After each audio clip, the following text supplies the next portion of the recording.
meant to do that. Welcome back to our backyard circus, friends. Today we are talking about some of the stars in God's show, the performers. In the circus, these might be people like the firewalkers, people who use their skill and their bravery to bring people joy while walking in a scary situation. Or like the acrobats and balancing acts, people who fly through the air on a trapeze and who gracefully move through their acts despite the danger, difficulty, or obstacles. Under God's big tent, we have stories of people like this too. Like the performers at the circus, they know how to keep their cool under pressure and put on a show for everyone who is watching. Why don't we head inside and learn about them some more with our wisdom pals? Welcome back, friends! I'm especially excited for VBS today because we're talking about firewalkers. And as a dragon, I get up to a little firewalking myself. You do? Oh yeah, I get into all kinds of dragon stuff. Whew.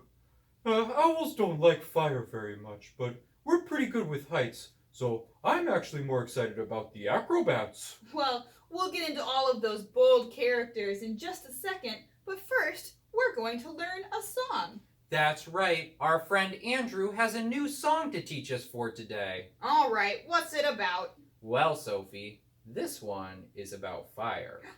I like the sound of that. I thought you might. Let's look. Today, it is my favorite song. It's called This Little Light of Mine. You might have heard it before, but just in case you haven't, we're going to go through it. It's a couple different verses, and this is how it goes. This little light of mine, I'm gonna let it shine. This little light of mine, I'm gonna let it shine. This little light of mine, I'm gonna let it shine, let it shine, let it shine, let it shine. The second verse goes, hide it under a bushel. No, I'm gonna let it shine. Hide it under a bushel. No, I'm gonna let it shine. Hide it under a bushel. No, I'm gonna let it shine, let it shine, let it shine, let it shine. The third verse is for everyone we know. I'm gonna let it shine. The fourth verse we're gonna sing really, really quietly. And then the fifth verse, we're gonna raise the roof wherever you are at. I want you to sing as loud as you can. I want you to lift your hands up. I want you to clap. I want you to do whatever you can to sing your praise, okay? So we're gonna try it out. This little light of mine.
Thanks for teaching us another great song, Andrew. You know, friends, that song reminded me of a story. Whew. Well, what story was that? The story of Shadrach, Mesach, and Abednego. They were followers of our God who were told they had to pretend to follow another God But they said no. Oh, that's sort of like in the song it says, "Don't hide your light under a basket." That's right, Minerva. Yeah, unfortunately for our friends Shadrach and Meshach and Abednego, when they let their light shine, it got them into some trouble. In fact, it made a king so angry that he threw them into a fire. Oh no! But don't worry, our God made something wonderful happen. Do you want to hear a little more of their story now? Yeah, that would be nice. Well, we know all of this because it was written down for us in a book of the Bible called Daniel, which, as you might have guessed, tells the story of the prophet Daniel, who we learned yesterday is Sophie's nemesis. When we heard about Daniel yesterday, we learned about how God used Daniel and a lion to show God's great power for peace, and to show how sometimes as believers we need to stand firm in our faith. Today, we're going to hear about how God helps out some of Daniel's friends when they get into some trouble of their own. You may remember from yesterday that Daniel and his friends were living in a place called Babylon, where there was a mean king called Nebuchadnezzar. And Nebuchadnezzar told his people that they had to worship him like he was a god. And he even set up a golden statue of himself for people to bow down to. But God told Shadrach, Meshach, and Abednego that they were not supposed to worship idols and that they were not supposed to pretend that a king was God. So, when King Nebuchadnezzar told them to kneel down, they said no. And that made the king so angry that he threw them into a fiery furnace, thinking that would be the end of them. Oh no! But was it the end?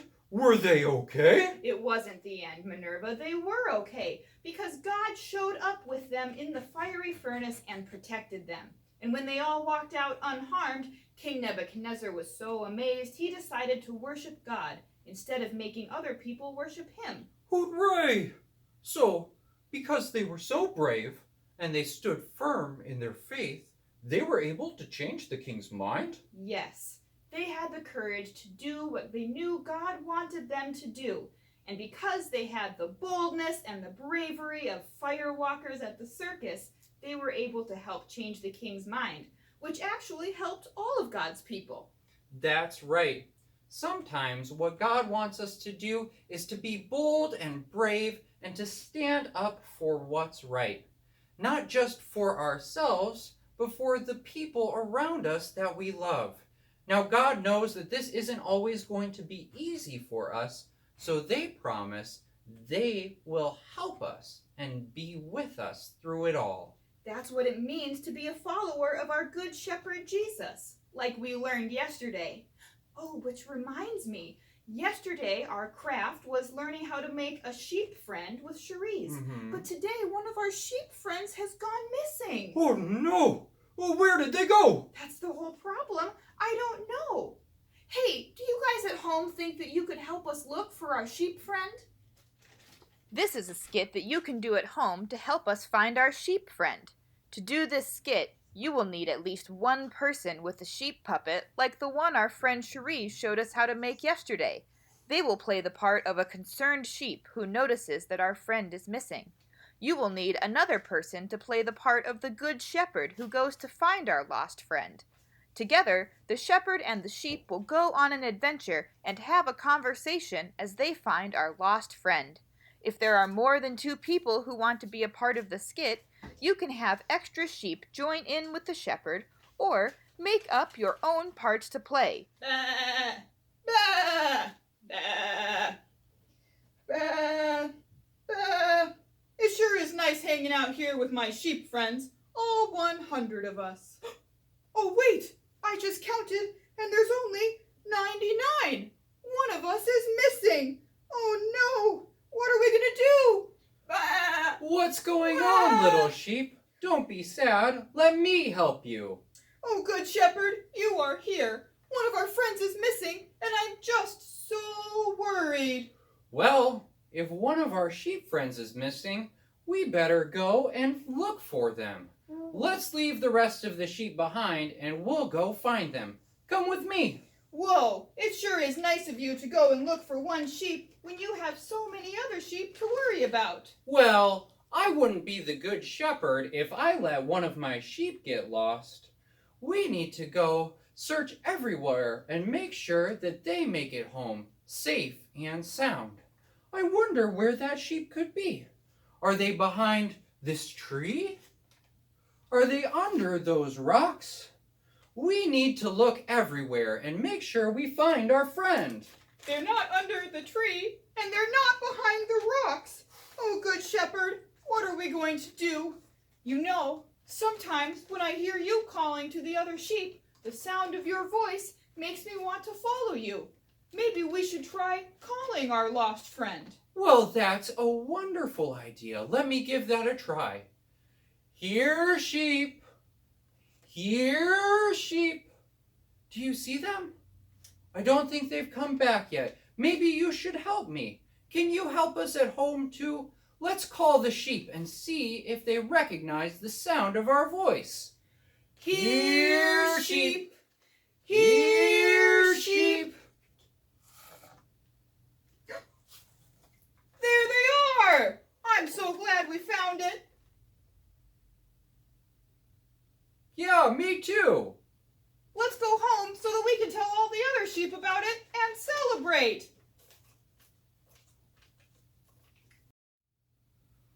Whew!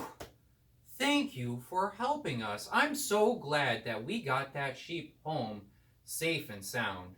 You know, while we were out looking, I was reminded of another story of one of God's brave helpers. Oh man, this isn't more about Daniel and his friends, is it? Oh no, Sophie. There are stories all over the Bible about God's servants doing brave and bold things to make sure that God's story is told.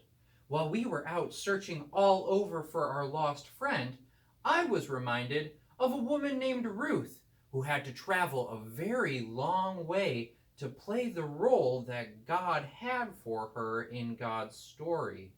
And, like the trapeze artists and the acrobats at the circus who are far away from safety, she had to do her own balancing acts to make sure that she and the people around her were safe and living the way that God wanted them to live.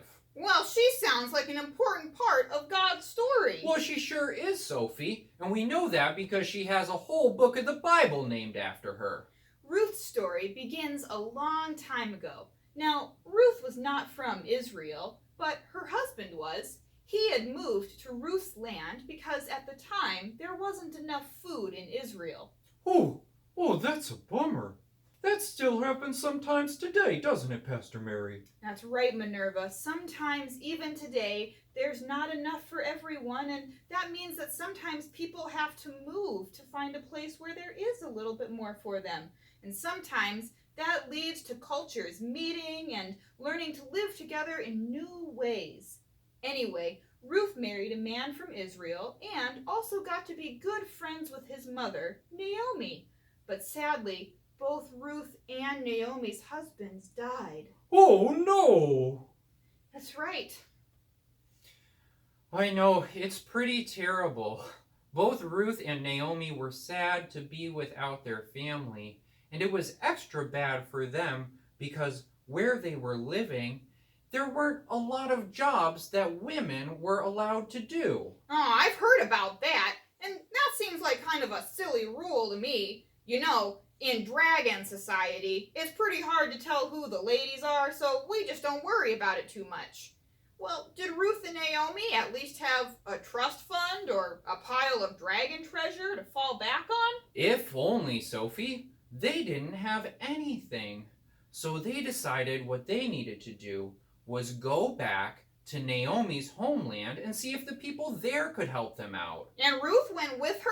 I thought she was from somewhere else. Well, that's right, Sophie. She was from Moab, but she did go with.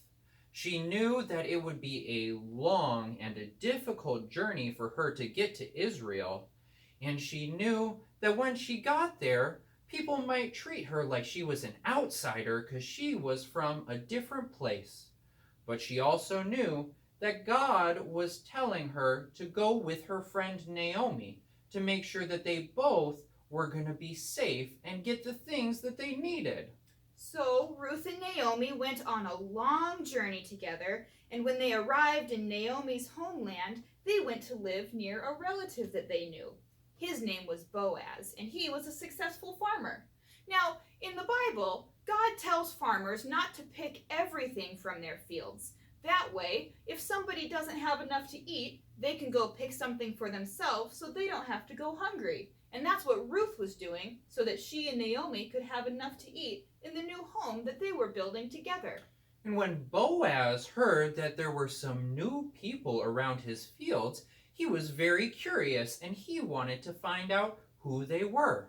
So, Ruth and Boaz got to know each other a little bit, and they realized that they should get married. What? You mean even though they didn't know each other very well at first, and even though they were from different places, those two ended up together? That's exactly right, Sophie. God helped Ruth and her mother-in-law Naomi and Boaz know that they were supposed to become a family, that they were supposed to help each other and care for each other. And even though it might seem like sort of an unusual pairing to us, it turns out Ruth was a very important part of God's plan. That's right. Ruth and Boaz went on to build a family together, and one of her grandchildren was a guy named David, who would go on to be the king of Israel, and who the Bible tells us was a man after God's own heart. And then, many, many years after that, one of Ruth's great-great-great-great-great-grandchildren would be Jesus.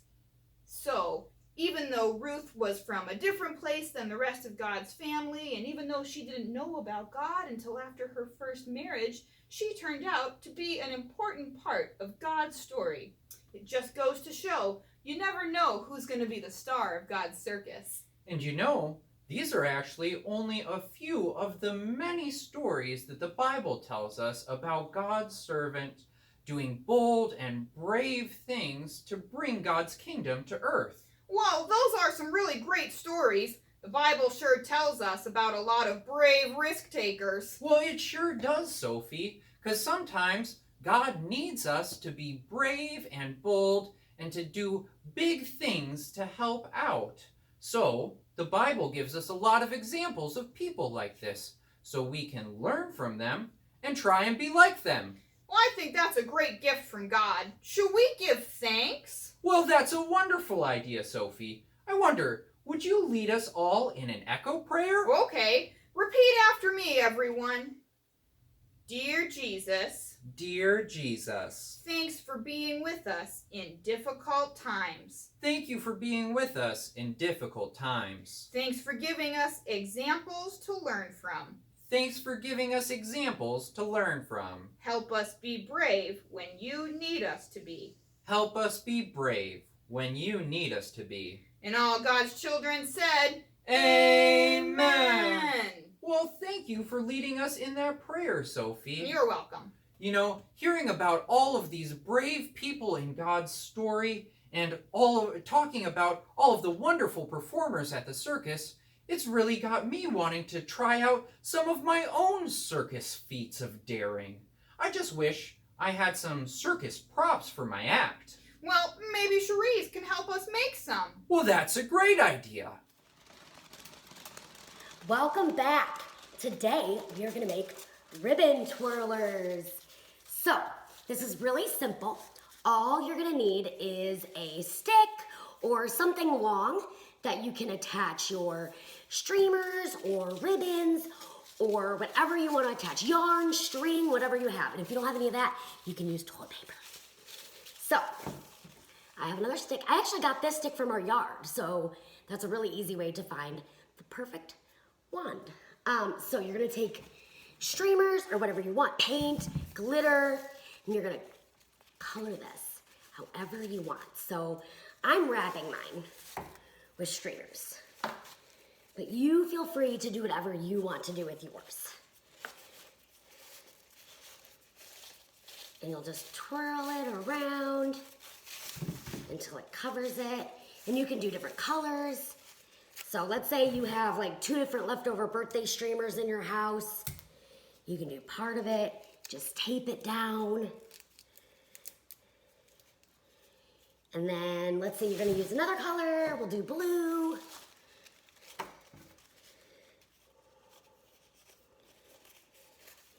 And just wrap it. And if you wanna paint it, if that's okay, you can paint it.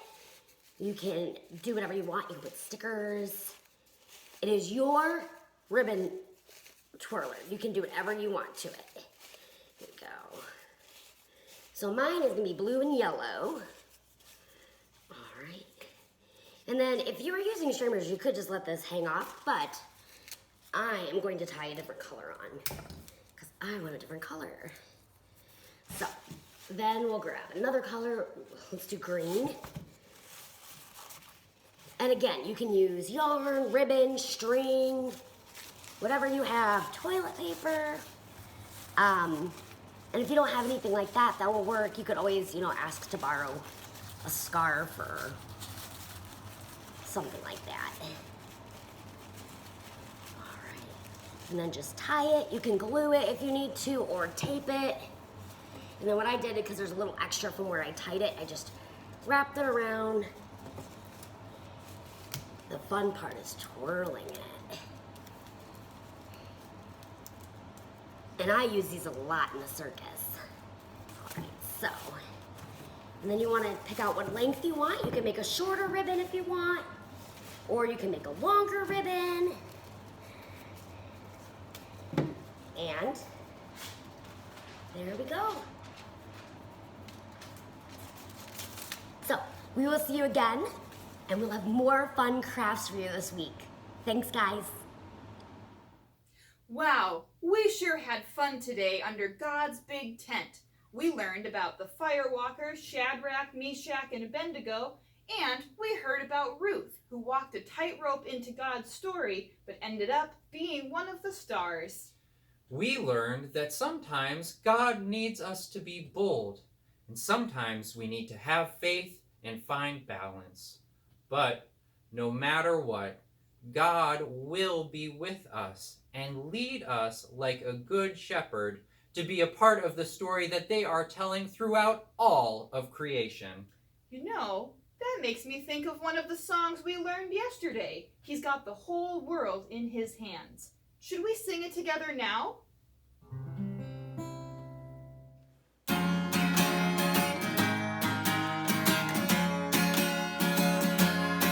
He's got the whole world in his hands. He's got the whole world in his hands. He's got the whole world in his hands.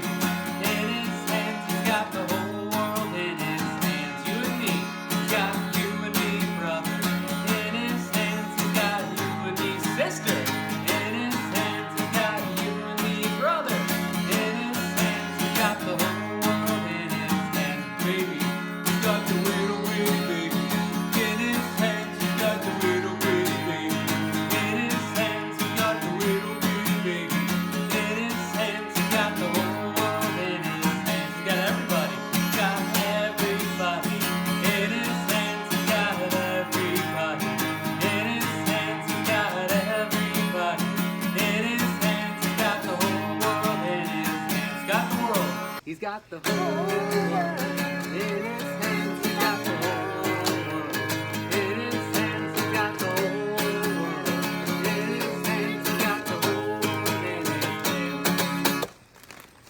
Good night, everybody. See you tomorrow. So, Sophie, you are a dragon who likes fire, I can tell, and who talks a lot about fire, but I don't think I've ever actually seen you breathe fire. Are you a fire-breathing dragon, Sophie? Well, yes I am, but I would never do that at church or at a circus. It's not very polite. Oh, I had no idea there was fire-breathing etiquette. Come back tomorrow, friends. Maybe we'll learn some more new stuff. Bye! Friends.